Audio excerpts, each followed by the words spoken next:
welcome to the Simple Questions podcast. This is your host, Dylan Carnahan. The question for this episode is, what is the Enneagram? You will learn in this episode the Enneagram typing system, how the Enneagram can help you with your relationships, and how you can apply the Enneagram to your daily life. Our guest has been a student of Buddhism since 1995, is a New York Times bestselling author of 9 books, including the Buddhist Enneagram, 9 Paths to Warriorship, and launched the Open Heart Project, which is the world's largest online-only meditation center. I introduce to you Susan Piver. I am standing in my closet looking desperately for something to wear to a board game night that my brother invited me to.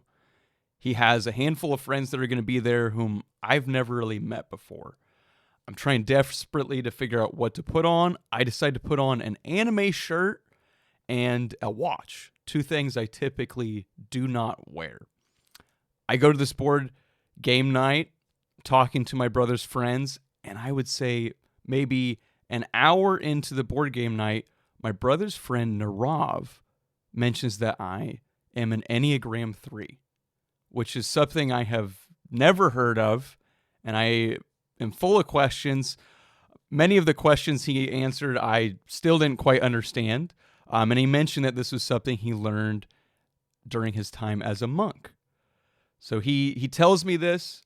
It wouldn't be until later that night I do some more investigative work as to what this is, and that eventually leads me to read the Buddhist Enneagram. So that's kind of how my first exposure to the Enneagram, and I was curious, Susan, what initially drew you to the Enneagram? Well, it was not an anime t-shirt or wearing a watch, but I really love those details. And also, before we get into that, Narav, my friend, how do you know Dylan's a 3? It's not a good idea to tell other people what type they are because we don't really know. We don't really know. Yeah. And so we don't want to make 9 boxes out of the Enneagram. So, but bless your heart, Narav. I'm sure that, maybe you're right. I don't know. It's been many, many years that I've been interested in the Enneagram. And I think I read a book like in 1993 or something called The Enneagram by a woman named Helen Palmer. And I just remember thinking, as I did when I first started reading about Buddhism, well, this explains a lot. And this answers a lot of questions that I have not found answers elsewhere. So I just became immediately interested and started to read whatever I could get my hands on, which at the time was not very much. Yeah, and that's similar to my journey. You kind of have a first exposure to that, and there's some things in there that are very revealing, and you kind of have a natural curiosity to kind of learn more, and that continues to grow. Susan, it's one thing to read a book, all right? It's another thing to write one. So I'm curious what inspired you to write the Buddhist Enneagram? Thank you for asking. Well, I am a Buddhist teacher, and I have written other books, and I've been studying Buddhism and the Enneagram to get side by side for many years, decades even. And I realized, but I never taught the Enneagram, but I realized at a certain point that all the Buddhist teachings on compassion and wakefulness and discipline and generosity and all the things that are sort of counseled on the Buddhist path came alive when I looked at them through the lens of the Enneagram. I saw how to do them for me. And especially when it comes to compassion for myself and others, the Enneagram is like a primer on how to understand yourself and others in a very deep way that creates a lot of space for everyone to be who they are. So it seemed, I use these 2 things together. And I would like to share how that has been beneficial. So I just started writing about it. That's why.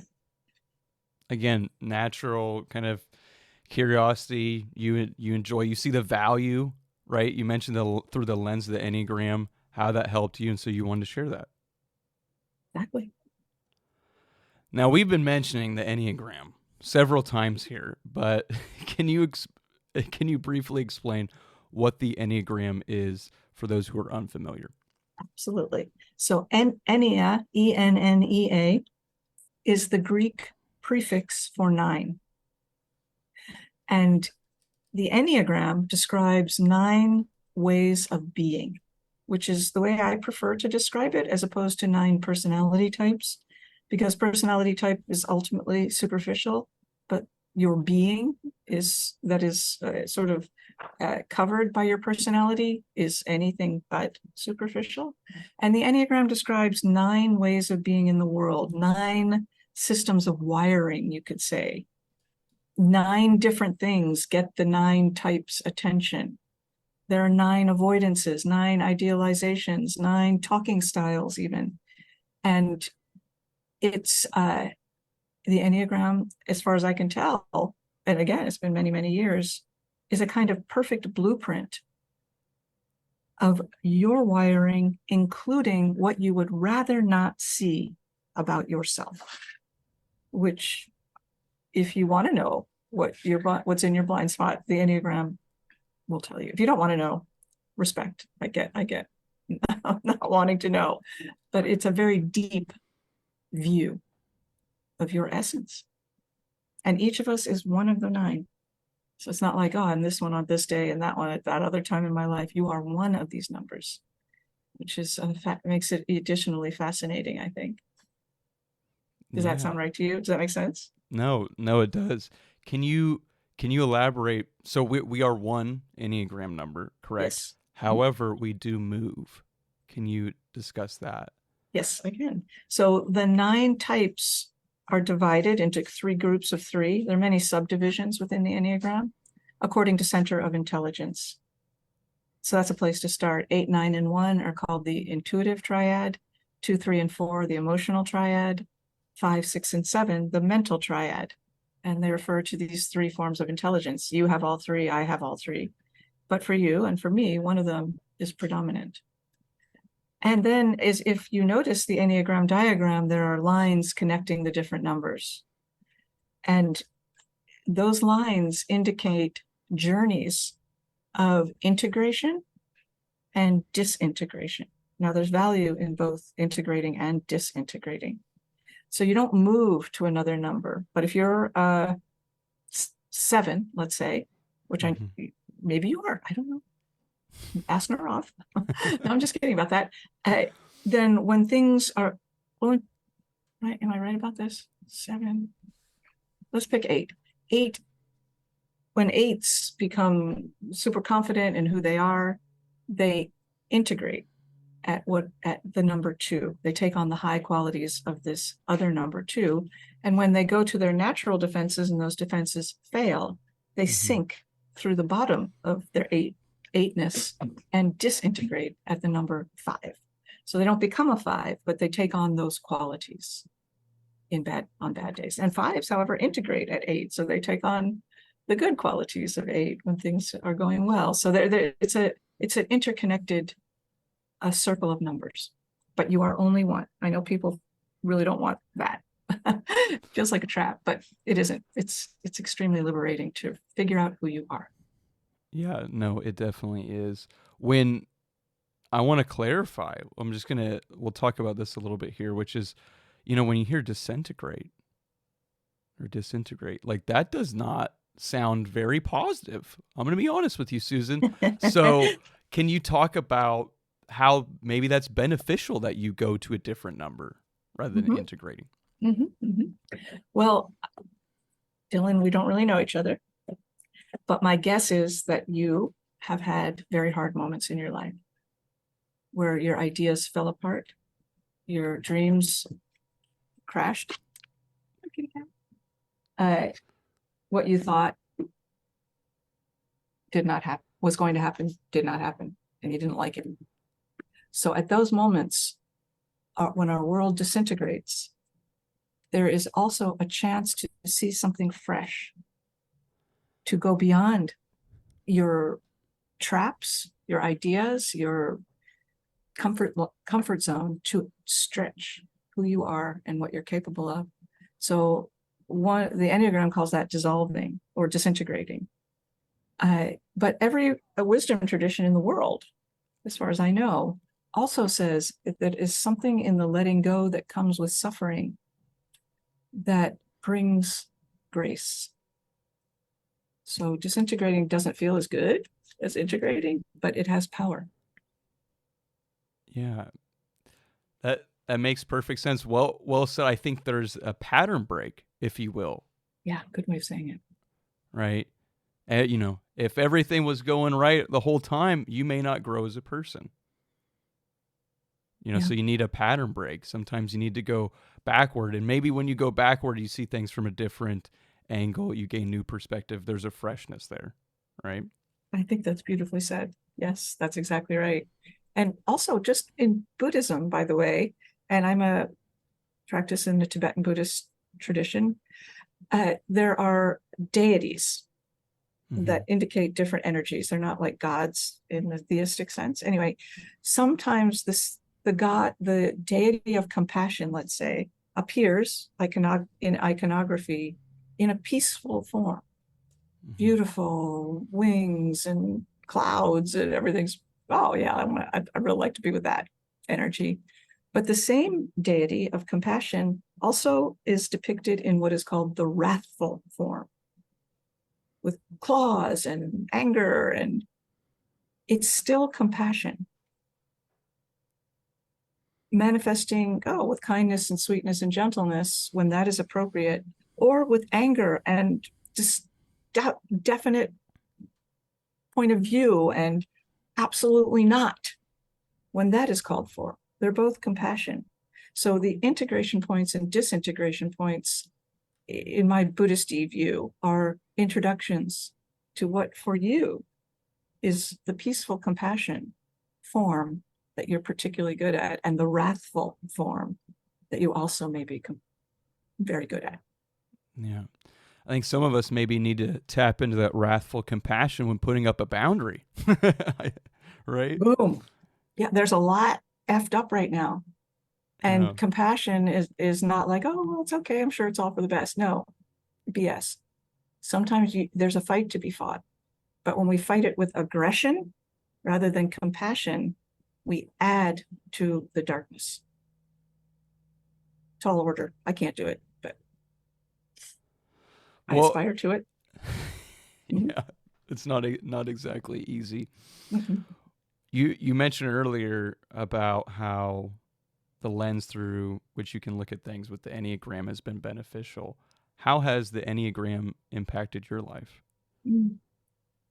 Thank you for that question. Well, on the Enneagram, I am a number 4. Okay. And I'll just give you a brief example of, so am lucky. I am a lucky person just in general in life. I have friends who I really love, but I've also lost friends who wonder why I'm not more present in their life. And they're right. It's to wonder that. And I wondered it too. Why am I not a better friend? I really care. And I feel a lot of love. And why is it okay with me to go months, weeks, years without talking, but I still feel like we're friends? And anyway, when I realized that I am a 4, and there's a kind of that my gift as a friend is not to be a buddy or like, hey, how you doing? Let's go hang out. I don't enjoy that. I just don't. And for a long time, I thought, oh, there's something wrong with me. I should enjoy that. But when I saw that I was a 4, and that my gift of friendship was standing with you when bleep hits the fan. If you're being born or dying or your heart is broken, call me, because I can stand with you in those moments. And that's my gift as a friend. I'm not saying it's a better gift or a worse gift, but I started to let myself off the hook for not being the, hey, let's hang out kind of person that I'm never going to be, and instead to be who I am. So it helped me in that way quite a lot. It's also, I've been married for a long ass time, 25 years. And it has helped me so much to understand my own way of communicating and my preferences about having intense communications, and my partner's, who is different, not a 4, a 1. And for a long time, I thought, why is he angry? Why? But he did not feel that he was angry. He felt that he was sharp and intense and speaking clearly and directly. Anyway, it just helped me to let us both off the hook.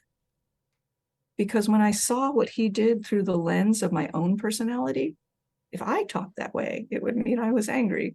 Therefore, you must be angry. I missed him completely. So it's been of inexpressible value in all of my relationships, particularly marriage. Yeah, it definitely sounds like the Enneagram has added a sense of awareness to your relationships. I really can't imagine one day without it. And I use it every day of my life in everything I do.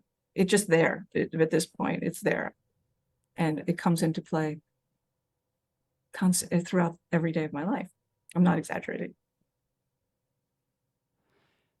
Wow. And yeah, that must provide a great sense of relief, right? You have a better understanding of yourself rather than just kind of critiquing yourself, as you mentioned with your relationship with your friends, right? You may think less of yourself, but once you're aware, you kind of see how you fit that. Exactly. And that brings us back to one of your first questions, which is Buddhism. Why write about these things together? Because in the Buddhist view, as well as just the common sense normal view, compassion for others is not possible without compassion for yourself. And compassion for yourself isn't like, oh yeah, I guess you're okay, or oh, poor you, you're a victim. No. Compassion for yourself means accepting yourself, feeling, flowing with yourself as you are, without trying to fix or change. I mean, we all have things we need to fix and change, but that's not compassion. Without that, I accept myself, I know myself. My willingness to accept you and know you, very, very limited. So in this sense, the Enneagram is a perfect adjunct to spiritual practice that is meant to generate compassion, which is basically all spiritual practice. Yeah, that's true. I mean, you really only know others as well as you know yourself, The more right? shut down you are to yourself, the more shut down you are to others. Mm-hmm. Because who Yeah, you are is big, really big, hard to see, and full of brilliance and flaws and chaos and genius, period. And if you can, the more you can see of your own breadth, the more spacious you can be with others. I'm not making this up. This is my experience. I mean, it's not a theory. yeah, and you've mentioned earlier, and again now, there is a part of yourself that you can see that's not necessarily positive. Seriously. Yeah. Yeah. So let's say you're a 3. Who knows? Uh, each type has a idealization and an avoidance. The idealization for 3 is I am successful. Good. Everybody wants to be successful. Mm-hmm. But 3s are likely to interpret everything that happens as a success, even when it really isn't. And so there's a blindness to gray. The avoidance for 3 is failure. Nobody likes to fail, obviously, but 3s will go a long, long distance to avoid noticing that they have failed at something. And of course, we all fail at things. So when you can see that you're actually going to lie to yourself about what is a success and what is a failure, well, that's really important to know that could happen. So let's stop lying. Now what happens if we stop lying? I don't know if I answered what you were saying because I started to ramble there a little No, bit. I mean, it makes sense that understanding maybe your flaws, we'll put it that way, understanding your flaws would help you improve upon those, or simply being aware of that would be Mhm. beneficial. I mean, if there was you know, a devious or, bad actor behind you, someone that's dangerous, it might be best to look at them and know that they're there. Beautifully said.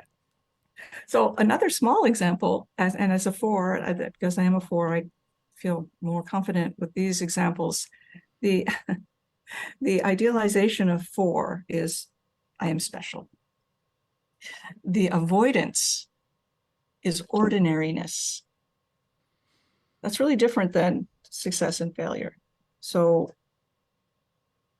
if as a four, and I'm speaking for personal experience, when I start to feel like nobody sees how special I am, and I don't think I'm special, but nobody sees me for who I am, which is a very common, many people feel that, but fours live in that.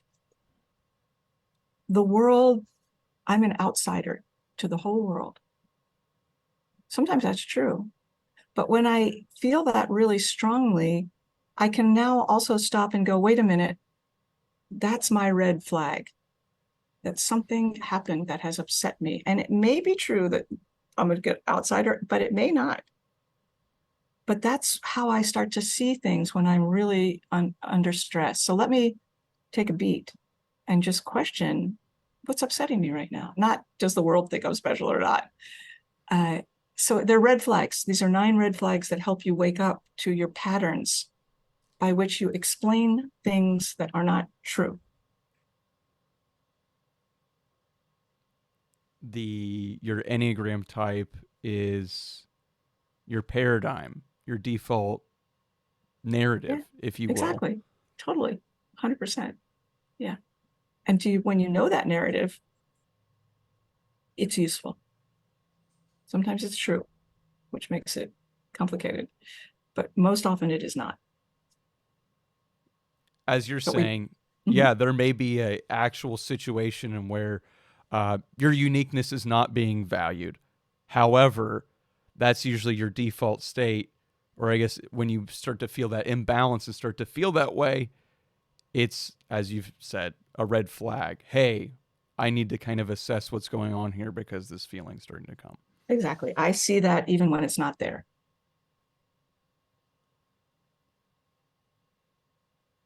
which is dangerous.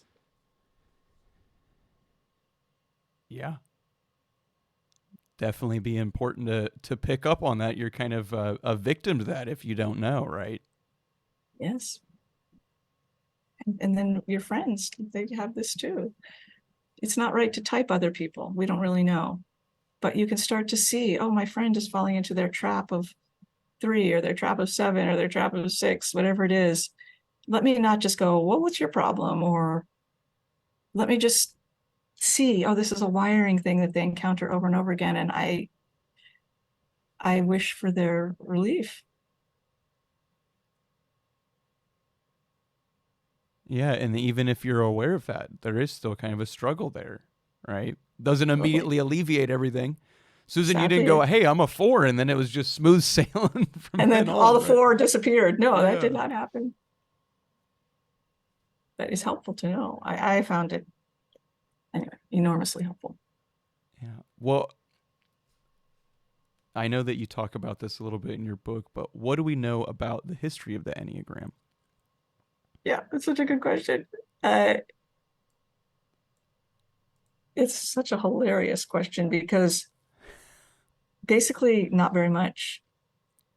So you just cut me off. I'm going on too long here, but there are people who say that the Enneagram comes from, I don't know, the Middle East, 5,000 years ago, maybe, but I know there's no evidence of that.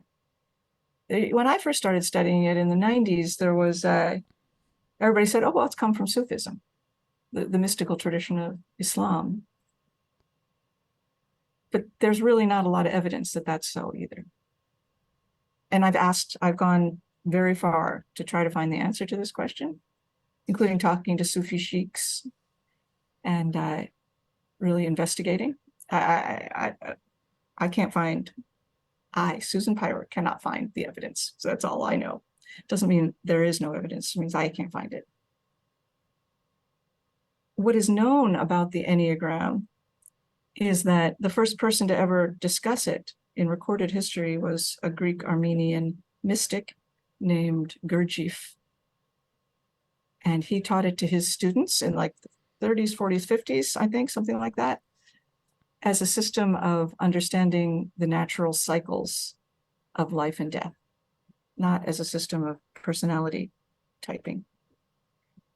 And then fast forward to like the late 60s or something, some dude named Oscar Ichazo, I don't mean that disrespectfully, I mean he was a guy who just wrote down the Enneagram that we study now, that Nurov studied, that the books are written about. He's like, yeah, I downloaded it from some celestial source. I have no idea what that means. Whatever. Then one of his students, also South American, a psychiatrist and great teacher who passed away a few years ago, named Claudio Naranjo, became a professor at UC Berkeley and started teaching the Enneagram to his students in the late 70s, as he had studied it from Oscar Ichazo. And he told his students, you can't write this down, because this view, this body of knowledge is so powerful, it can be used to manipulate people, and it can.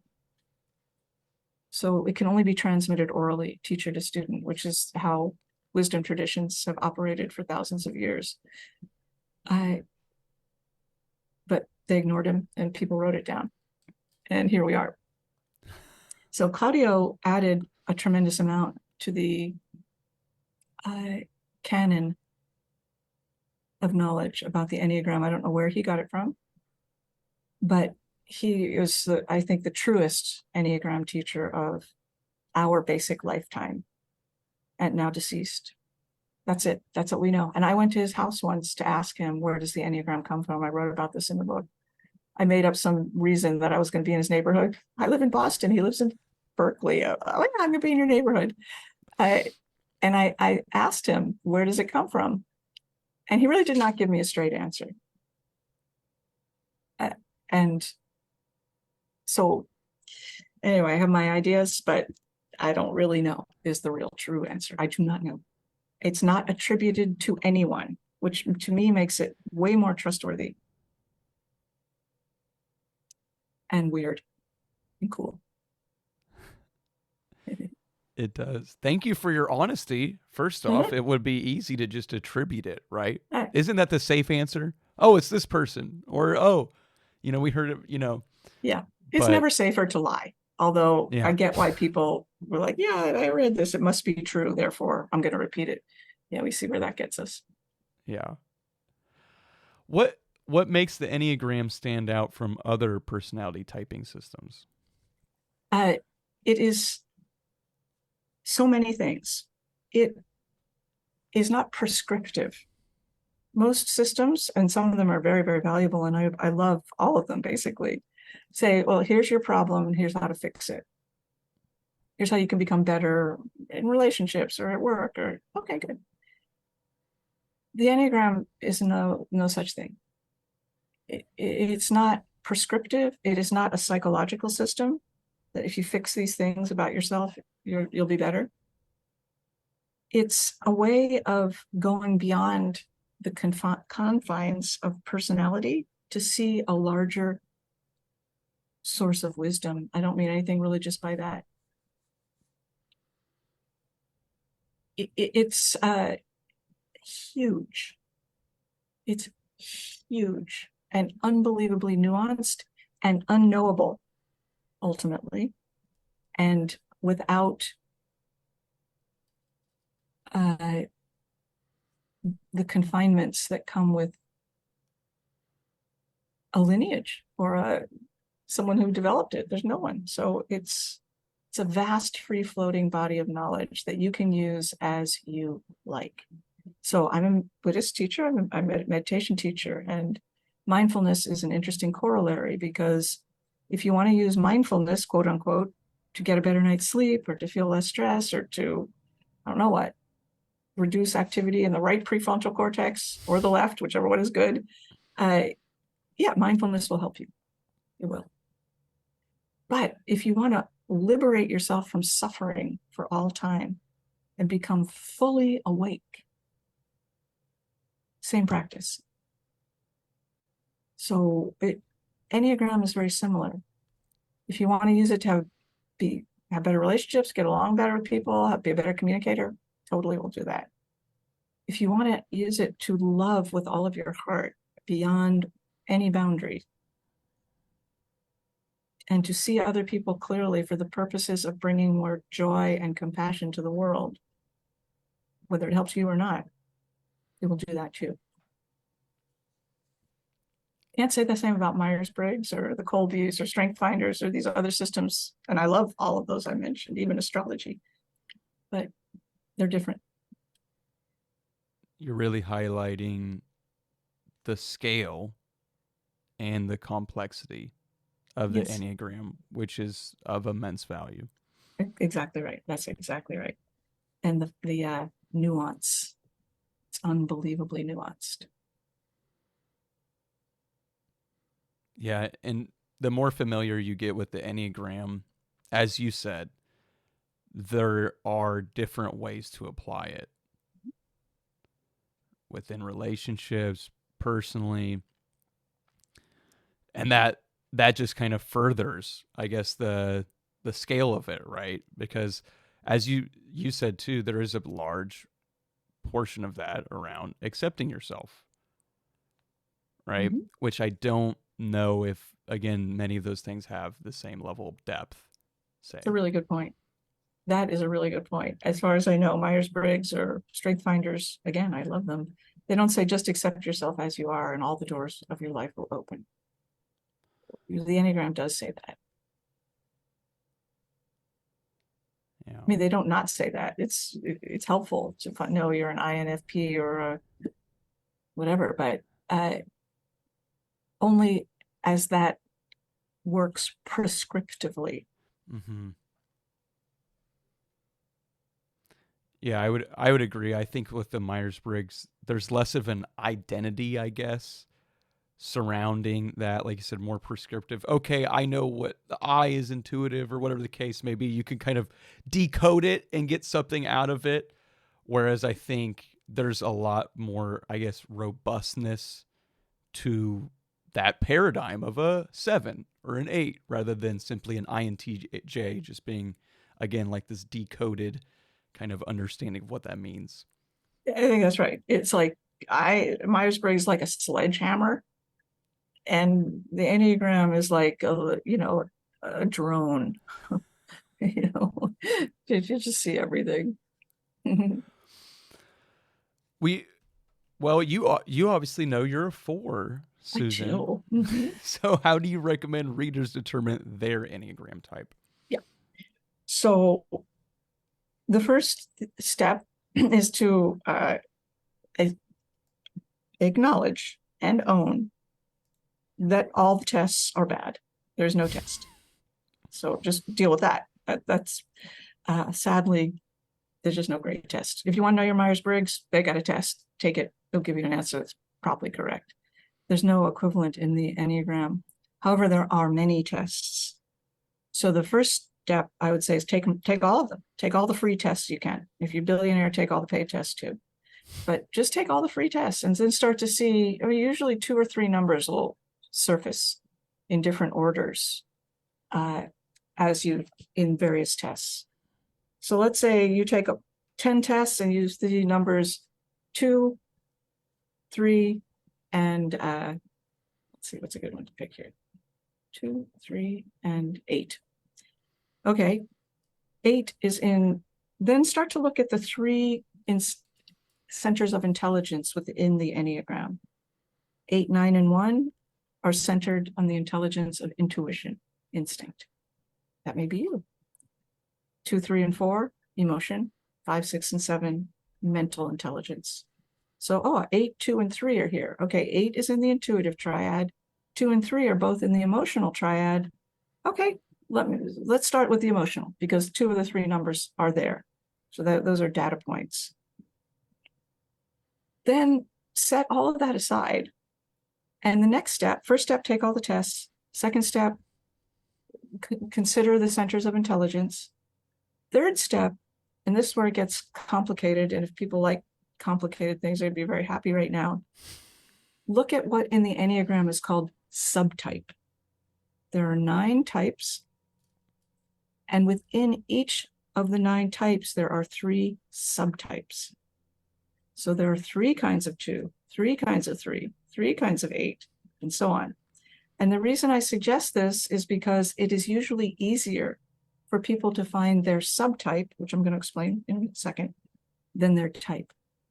So, for example, the subtypes, and there are 3, but they're different than the 3 centers of intelligence. The 3 subtypes refer to the 3 instinctual drives that all beings share. For each of us, one of them is strongest. The first drive that we all have is for self-preservation. Don't want to be killed. Don't want to be homeless. Don't want to be under threat. We want to protect our lives. It's obvious. I don't think that needs explanation. The second drive that we all share is called the social drive. I want to belong somewhere. I want to find my place in the tribe, in the herd, in the world, whether it's a neighborhood or a political party or whatever it is. And for 1/3 of us are wired for that to be the predominant concern. Where do I fit? Not, is someone trying to kill me? The third drive, sexual drive or intimate drive, isn't just about wanting to have sex. It's wanting to connect with somebody else, one-to-one, in the various circumstances of your life. It seems that we're wired for all 3 of these things. And for each of us, one of them is strongest. So just very briefly, if the 3 subtypes, as they're called, self-preservation, social, sexual, are going to, where did you say you're going in your t-shirt and your watch? Board game night. Board game night. Let's say they're all 3 going to board game night, and they've never been there before. The self-preservation subtype person, whether they're a 4 or a 7 or a 2, will be thinking, what if the room's too cold? I better bring a jacket. Or what if they don't have snacks? I better bring something I like to eat. Or what if they only serve this kind of beer and I only like that kind of beer? Just, what is going to affect my physical person? Oh, those are reasonable concerns. The social subtype person, again, whatever their type is, will be wondering, how's this going to go? How many people are going to be there? Will I like them? Will they like me? Are we going to sit all around? We play the same game, or are we going to have different? How is this going to work, as a little mini society? And do I feel good about that? And then the sexual subtype person will be thinking, well, is there going to be someone there who I can vibe with, who will get me, and who I can get? And then we can share this experience. So those are all 3 really reasonable things to think about. Which one do you think you are? I think the social. Social one of those. And that is such a good way to find that, because it's true. Going anywhere, you do have those initial questions, I guess, anxieties that kind of rise up. And I think that's such a great way to put it, because you can really pick out which of those more often than the others comes to mind. Right? It's easier to find your subtype than your type. So if your friend says you're a 3, then, okay, read about social 3. Don't read about self-preservation 3 or sexual 3. Self-preservation 3 is called security. Social 3 is called prestige. Sexual 3 is called masculine or feminine ideal, or it should just be called gender, non-gender ideal, whatever you identify it with. So those are 3 different things. So I'm a self-preservation 4. And I never would have pegged myself as a 4 because I'm like, oh, tragic romantic or drama king, queen. I didn't resonate with that. But as soon as I read about self-preservation 4, like, that's me. But I skipped over 4 for like a year. Thought it was an 8 or something. But as soon as I combined the type and the subtype, I got it. Yeah, and just as that self-preservation 4 was hidden from you, it those subtypes really do make a profound difference on the emphasis of that type. Yeah, as you hinted, Totally. kind of going with the 3 theme there. I mean, yeah, achievement based around prestige is a lot different than self-preservation. Yeah, self-preservation 3, security, wants the success just as all 3s do, but so that they can feel safe. Social 3, prestige, wants all the success that any 3 wants so they can appear in societal environments to be powerful and strong. And so that's different than I got my house, I got my degrees, no one's going to take those things from me. So self-preservation 4 is called reckless. That was me when I was young. Just crazy shit. Excuse my language. Please believe me if needed. Social 3 is called shame. All the 4s want to be special. Self-preservation 4 is like, well, no one's ever going to see me, so I might as well just kamikaze my way through this life. Try to wake up through dangerous actions. That was a bad idea. I don't recommend it.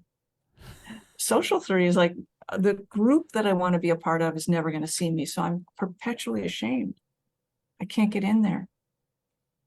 And sexual 3 is called hate, which is no one's ever going to see me, and I'm not going to get that heart connection that I want, and I'm angry. So I'm going to push. So those are really different 4s. And until you know the subtype, it's very hard to find the type. That's my philosophy.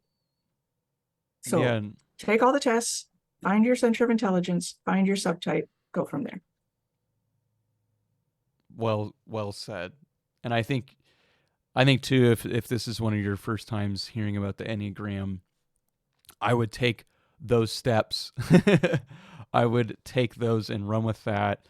As well as, yeah, it's understandable if you start to hear kind of the subtypes and you start thinking about how that applies to the Enneagram as a whole, that becomes quite a bit to bite off. It So does. I would say just start out with the steps Susan provided there.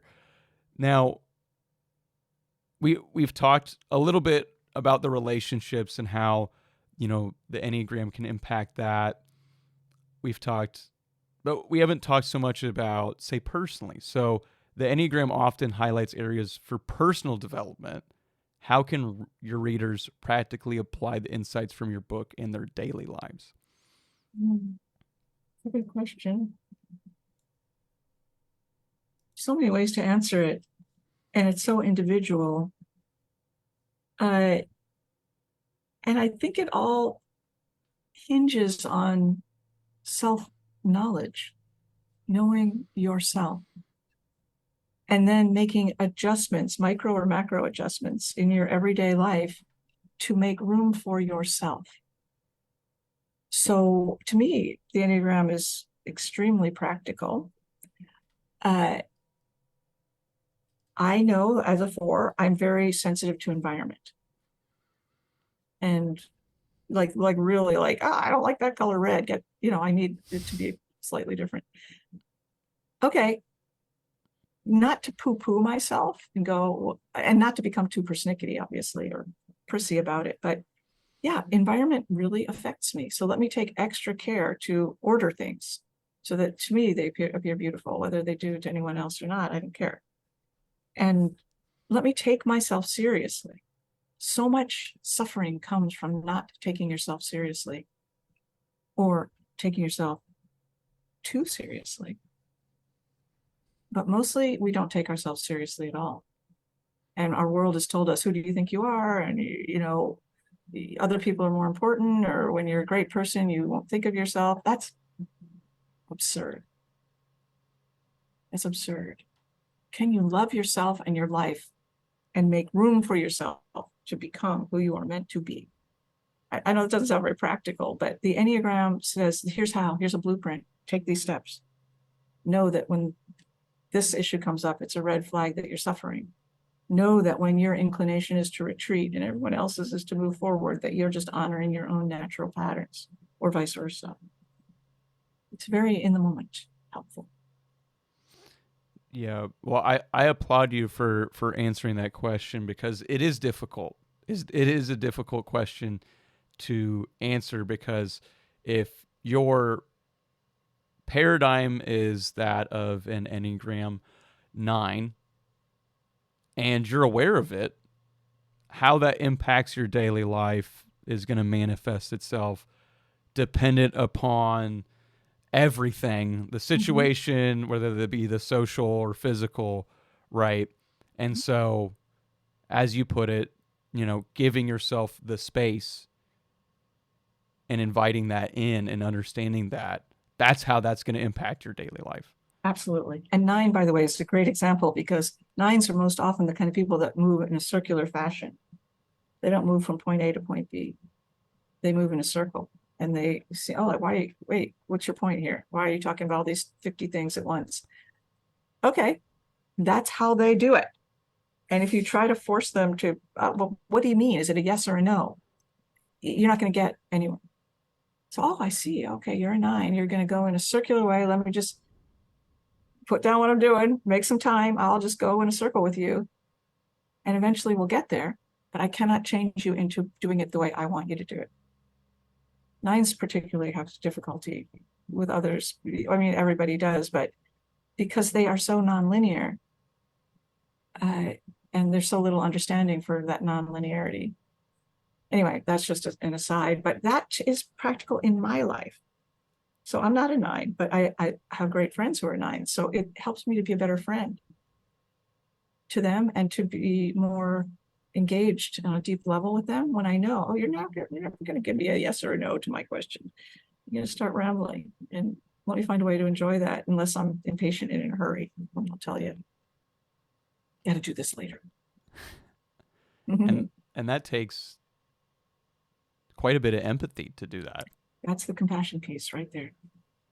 Absolutely. And compassion isn't like being a saint or like, oh, I love all beings. It's feeling people where they are in time and space and going with them, or not, but just knowing who they are, opening to them, and then making your decisions about what you want to do.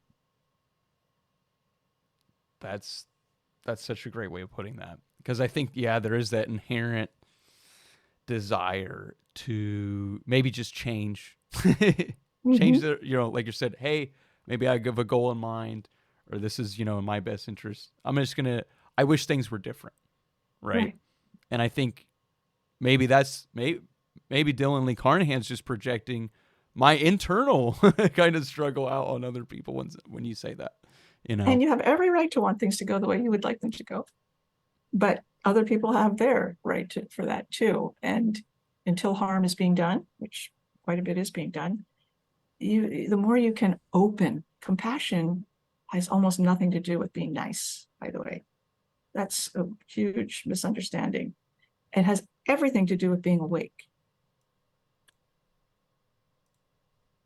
and seeing you,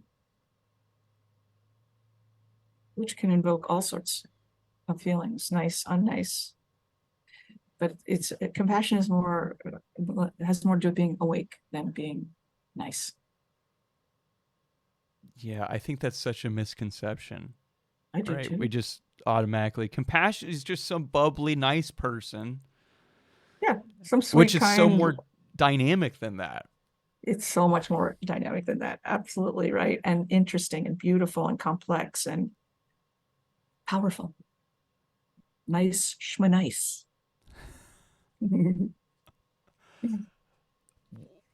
Are there any misconceptions about the Enneagram that you aim to clarify in your book? I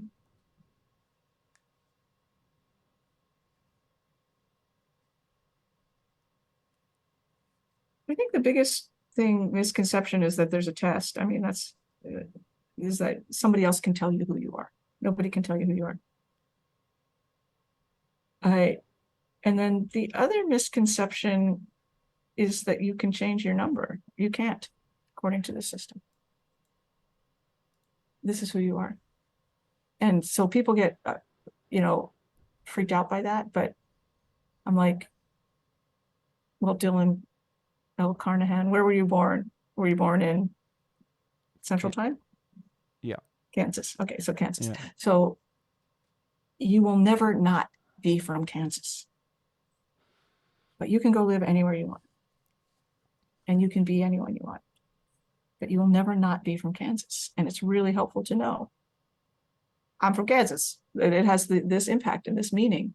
I'm not limited except by my blindness to that. So the Enneagram is the same. I'm a 4. I'm not going to not be a 4, but I can go anywhere I want around the circle.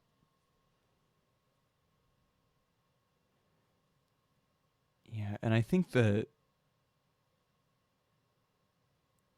also there's, because of maybe the level of permanence of going, I am this type.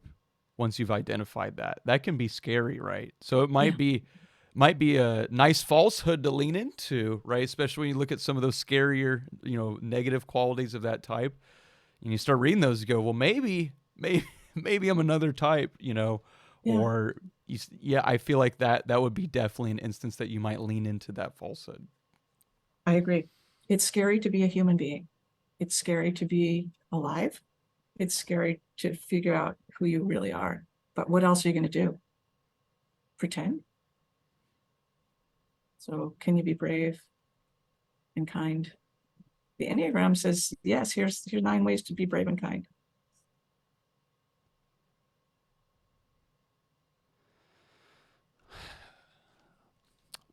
What are some challenges you've faced while working on yourself using the Enneagram?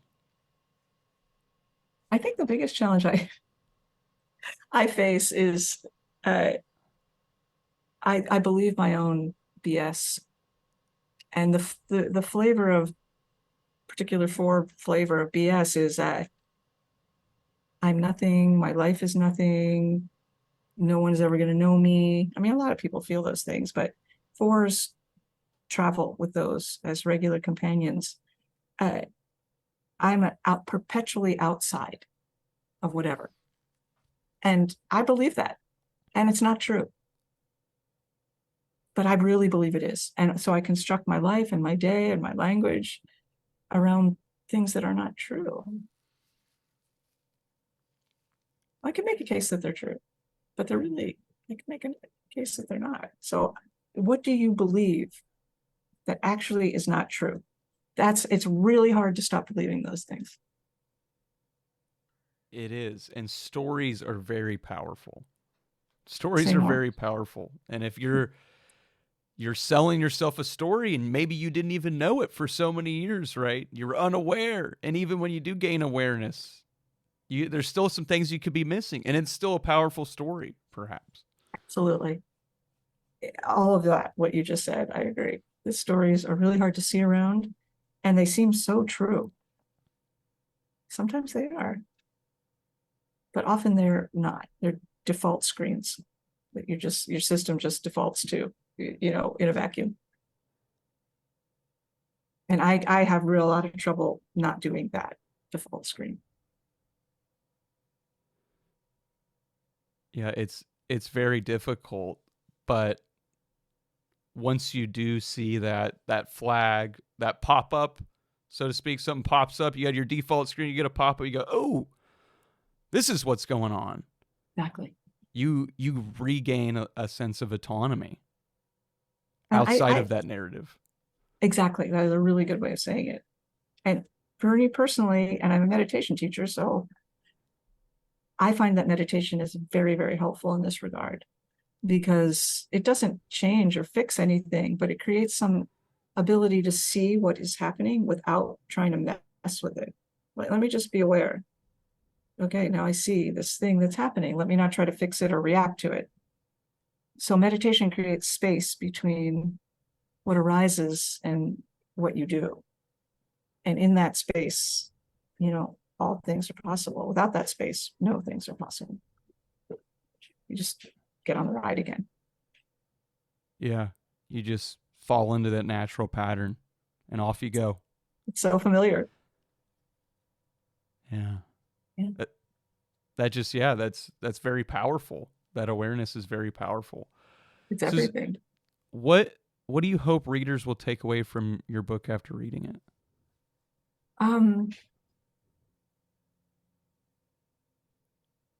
Self-acceptance, kindness towards himself and others.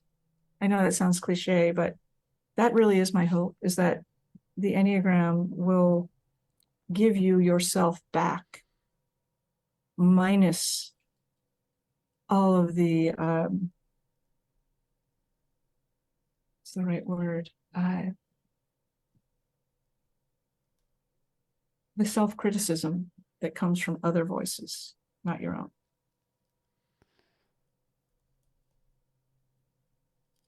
That's a very powerful statement. Be good, wouldn't it? That was good. That was good. I mean, it would be good if when that happens, it's good. The Enneagram helps. Wow. This has been a fantastic conversation, Susan. I'm so glad that we got to talk. What can people do to learn more about you and your work? Well, they can learn that it's really enjoyable to talk to you about their work. So thank you for this conversation too. You're welcome. I enjoyed it a lot. And my website, I have an online community called the Open Heart Project. Or if you just Google my name, Susan Piver, it will go to Open Heart Project. And that's where my books and the classes I teach and the retreats I lead and the online, it's mostly online, the online gatherings. Even before COVID, it was online. That's where all the information is. Well, we will make sure that all of that is included in the show notes for our listeners to go check out. Wonderful. Again, thank you so much for sharing your knowledge and time today. Thank you too. It was a joy to talk with you. I appreciate it. That wraps up our conversation with Susan. We talked about the impact the Enneagram can have on your life, Enneagram subtypes, and how to find your Enneagram type. If you're interested, Susan has a meditation retreat coming up this month, which you can sign up for at her website. How do you know what her website is? Well, go to this episode's show notes to see any resources Susan mentioned during our episode. And lastly, subscribe to the Simple Questions podcast to get notified when our latest episodes are released. Thank you for listening, and remember to keep asking questions.